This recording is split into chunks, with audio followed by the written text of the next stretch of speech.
nostalgia me desangra. ¿Qué más puedo hacer sino cantar herida o traer a mi pueblo en mi ventana? En un cerrar y abrir de ojos, mi infancia me atropella con un rumor de palomas y de duendes insolados. Todo lo que aquí me nubla, allá brilla como un sueño. Que venga nomás la siesta a curarme el corazón. Que si Cacatí no aparece, me pondré a inventarlo yo. Que si Cacatí no aparece, me pondré a inventarlo yo.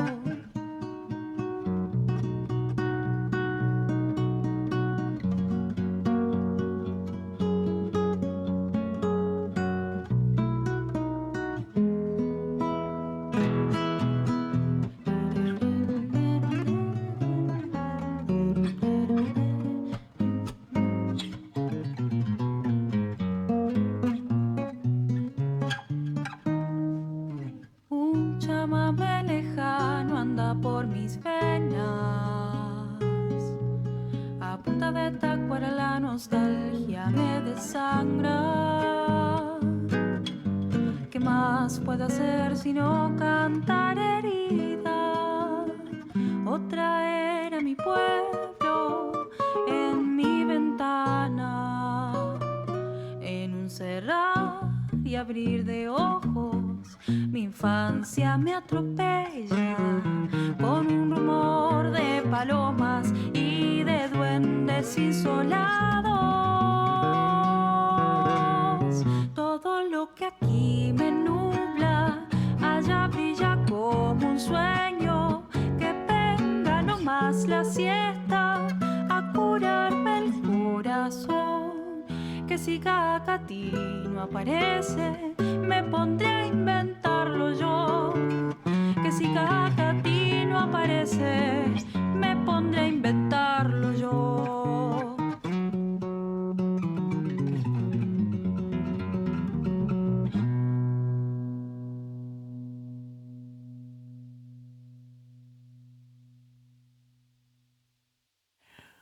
Contando historias.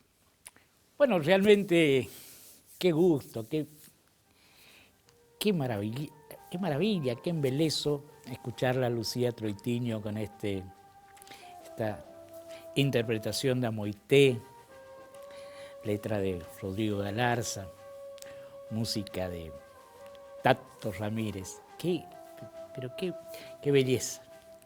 Gracias, Lucía, y gracias por permitirnos la dicha de que nos acompañes en nuestras Contando Historias para embelezo de quienes disfrutamos de el arte. Felicitaciones por tu interpretación y las que vendrán. Bueno, Contando Historias, hoy vamos a tratar un tema que ya lo habíamos anticipado y que realmente atrapa. Atrapa por la riqueza que existe en el humor gráfico, en las revistas gráficas que enmarcaron a nuestro país desde 1863, podemos poner una fecha más o menos precisa, y que llegaron hasta 1990, la década del 90. Aún subsiste, por supuesto, la industria gráfica, que mucho le debe nuestro país a la República Española, pues quienes vinieron y oficiaron el oficio de imprenteros, de editores, vinieron de la España dura, de la República llegada a su fin y de la dictadura de los 40 años de don Francisco Franco. Tanto a México cuanto a Colombia y a nuestro país vino gran parte de esa intelectualidad hispana que dio lumbre y fulgor a la imprenta y a la editorial argentina. Libros que en la década del 60 poblaban las librerías de la calle Corrientes, de la avenida Santa Fe en Buenos Aires, del Rosario, Córdoba, Mendoza, y que en ediciones de bolsillo, así llamadas, con tapas blandas y fácil de hojearlas, publicaron las obras desde ya de Jorge Luis Borges, Julio Cortázar, David Viñas, Silvina Bullrich y cuántos escritores del boom del libro argentino. Pero hablábamos de 1863, antes ya hubieron desde ya, pero periódicos, porque salían cada 15 días, por mes, con nombres tan, hoy en día parecieran divertidos, como el teocéntrico, teofilantrópico. Así se llamaban esos diarios de la época de Rivadavia, de Rosas, que desde ya tenían un sesgo político muy acentuado. Pero hablamos de 1863, porque ya en esta época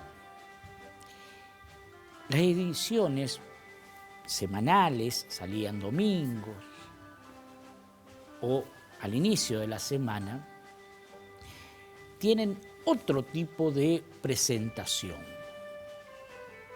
Y en el dibujo, la sátira política realmente alcanza niveles de libertad de expresión, pero muy llamativos para la época.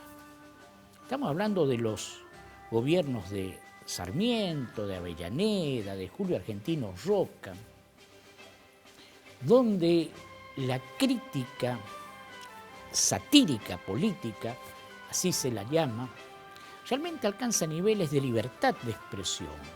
Desde ya eran perseguidos, eran vituperados, eran censurados los editores, los imprenteros, los dibujantes, los redactores, pero siempre salían a la luz estas publicaciones. Estamos hablando de El Mosquito, estamos hablando de la revista Don Quijote. Si ustedes ven los dibujos, realmente de una pluma, pero magistral en su gráfica, fíjense ustedes cómo logran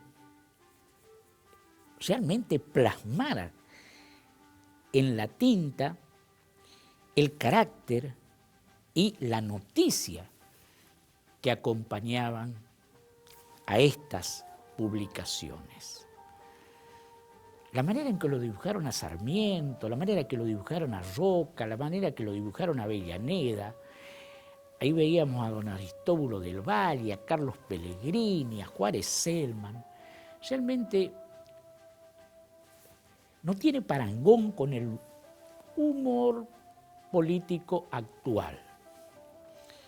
Realmente la sátira buscaba ese humor punzante, ese aguijón que clavara en los temas puestos a noticia o en el tapete. Reitero, en nuestra historia gráfica argentina tenemos estas ediciones que veíamos, El Mosquito, Don Quijote, Caras y Caretas, que fue realmente hacia 1889, hasta ahora se publica, pero su boom fue en los inicios y las primeras décadas del siglo XX, fue la revista de mayor tirada en nuestro país, que no solamente contenía noticias del ámbito político, también cultural, social, internacional, con un mismo sesgo en Montevideo y de Montevideo, o sea, el Río de la Plata era su ámbito máximo de circulación.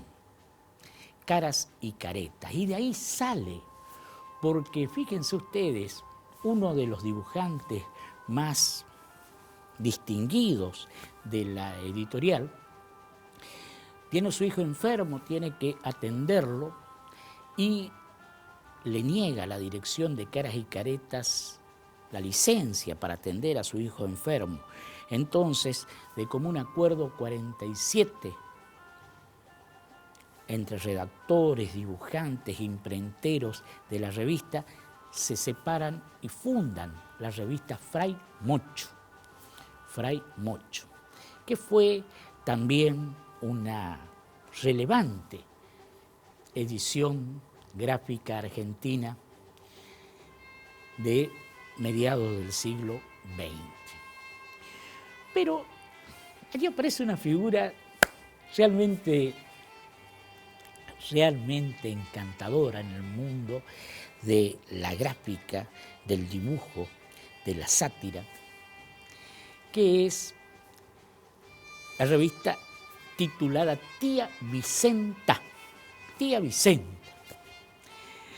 tomada por su autor de una señora común del conurbano bonaerense que, voluminosa, le dio la idea. Y este dibujante es nada más y nada menos que Juan Carlos Colombres, de apodo Landru, que pasó a la historia con su apodo Landru, que usó para dibujar, para escribir, y con el que fue conocido y es conocido en nuestra historia gráfica argentina. Fíjense ustedes, Landru, Juan Carlos Colombres, lo apodan Landru por su parecido con un asesino serial de viudas, juzgado en París, que para mayor coincidencia habían nacido el mismo día, no del mismo año. Landru nace el 19 de enero de 1923. Este año se cumplen 100 años de Landru. La fundación que lleva su nombre, dirigida por sus hijos, y diversas conmemoraciones están celebrando los 100 años de Landru. Allí lo vemos con ese sello de sus dibujos, que fue ese gato, el gato con una sonrisa irónica que siempre aparecía por sobre la firma de Landru.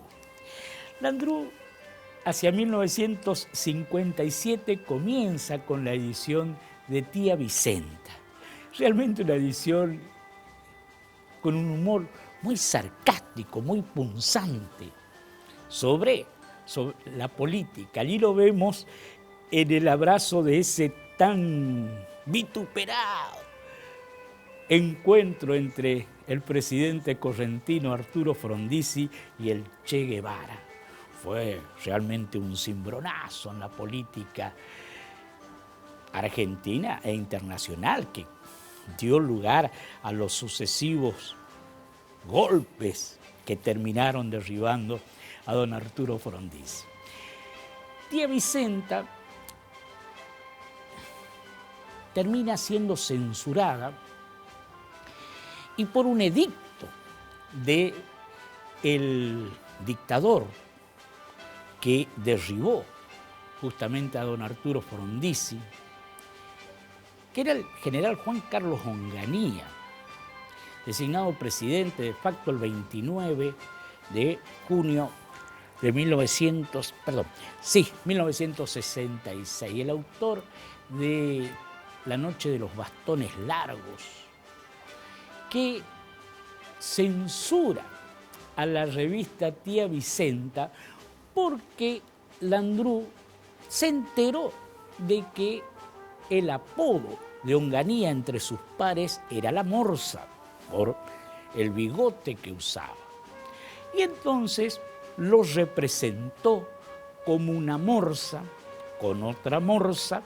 Vamos a ver la tapa de la revista que dio justamente lugar a la clausura de la revista Tía Vicenta, que durante esos 18 años, 1957 a 1966, más de 358 fascículos informaban a la historia argentina. Perdón, yo había equivocado respecto al golpe de Estado. En el 66 fue contra don Arturo Humberto Ilia, el 28 de junio, y el 28 de julio fue la noche de los bastones largos. Fíjense lo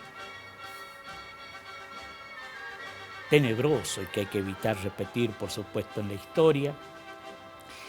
Onganía encarnó un gobierno de tipo corporativo, a similitud del dictador Francisco Franco español, y lideró una supuesta cruzada moral en la Argentina y puso una policía moral a cargo de un comisario Margaride, que llegó a clausurar más de 142 revistas, que entró y clausuró el distinguido Instituto Di Tella, que era lumbre en la cultura argentina, porque en un baño alguien había escrito abajo el dictador Onganía. Bueno, en la noche de los bastones largos que ingresaron en la Universidad de Buenos Aires, a bastonazos justamente contra docentes y alumnos, se produjo la diáspora. Más de 700 distinguidos docentes universitarios argentinos renunciaron y se fueron del país. Tía Vicenta reaparece hacia 1977 a 1979, pero ya había declinado su fervor. Y vamos a hablar de otra edición argentina que realmente causa hoy una alegría casi infantil recrear sus dibujos. Don Fulgencio, el hombre que no tuvo infancia, tal el título de esta revista, Don Fulgencio, de Lino Palacio. Realmente una belleza solamente recordar dónde abrevó Lino Palacio para recrear este personaje, el hombre que no tuvo infancia. Hacia 1818 aparece en nuestro país James Thompson, que, anglicano, viene a promover la Biblia en estas latitudes y se adentra en el Río de la Plata como educador. y recorre gran parte de Latinoamérica con el famoso sistema lancasteriano, ideado por Lancaster, atento a la falta de docentes, de maestros. James Thompson divulga este sistema por el cual los alumnos de avanzada enseñaban a los alumnos de menores grados. Este es el sistema Lancaster. San Martín lo contrata y lo lleva a Lima en 1822 a Thompson para divulgar este sistema. Eran los famosos vendedores de Biblia que aparecen en Latinoamérica. Y acá aparece otra figura que realmente, bueno, estuvo Guillermo Enrique Hudson, que hoy hay un partido en Berazategui, provincia de Buenos Aires, que lleva su nombre, que escribió la famosa Allá lejos y hace tiempo, esa obra llevada al cine, que escribió sobre los vegetales, sobre los animales del Río de la Plata, de la Patagonia. Guillermo Enrique Hudson, que a decir de Borges es el mejor escritor argentino, que escribió en lengua inglesa, porque se cría de niño aquí, en las afueras de lo que hoy es la capital federal de Buenos Aires, y luego su familia se va nuevamente a Inglaterra y allá escribe sus memorias, dable de leer. Pero viene un señor de nombre William Morris, inglés, William Morris. Nacido en Inglaterra de niño, fallece su madre y el padre se viene en una empresa o con una empresa de colonización a Itapé, Paraguay. Itapé, Paraguay es una zona exquisitamente hermosa, ubicada cerca de Villarrica del Espíritu Santo, bañada por un hermoso arroyo que canta una de las canciones más lindas del Paraguay, India, el Ibituruzú. Y preso de dificultades económicas, el padre se traslada a Santa Fe. Este niño, entre sus hermanitos, se destacó William Morris por su avidez por la lectura. Como dicen los ingleses, un hombre que se formó a sí mismo. Hombre que se forma a sí mismo. Porque por tantas dificultades económicas pasadas en la colonia de Esperanza, provincia de Santa Fe, se emplea y de niño tiene que robar unos centavos para comprar unos salames para poder comer. Vamos a seguir con esta historia atrapante de William Morris y hacia adelante en las noticias gráficas argentinas, en nuestras Contando Historias.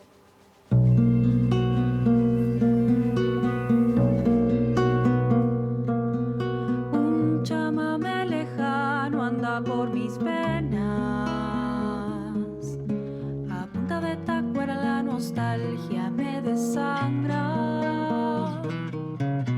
¿Qué más puedo hacer sino cantar herida o traer a mi pueblo en mi ventana?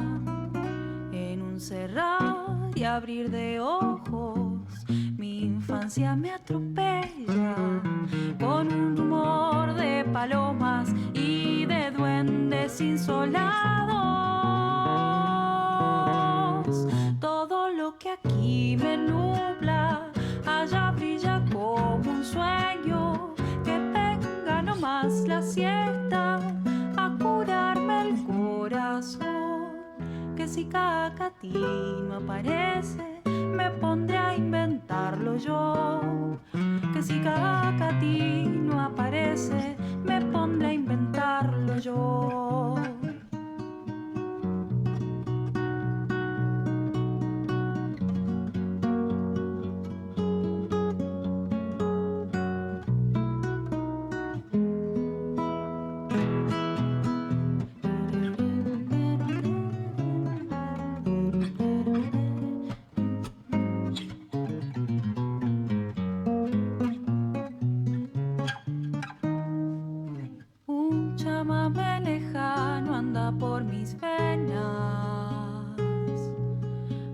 cerca de Tacuara la nostalgia me desangra. ¿Qué más puedo hacer sino cantar herida? Otra era mi pueblo en mi ventana, en un cerrar y abrir de ojos. Mi infancia me atropella con un rumor de palomas y de duendes insolados. Todo lo que aquí me nubla, allá brilla como un sueño. Que venga nomás la siesta a curarme el corazón. Que si Cacatí no aparece, me pondré a inventarlo yo. Que si Cacatí no aparece, me pondré a inventarlo yo.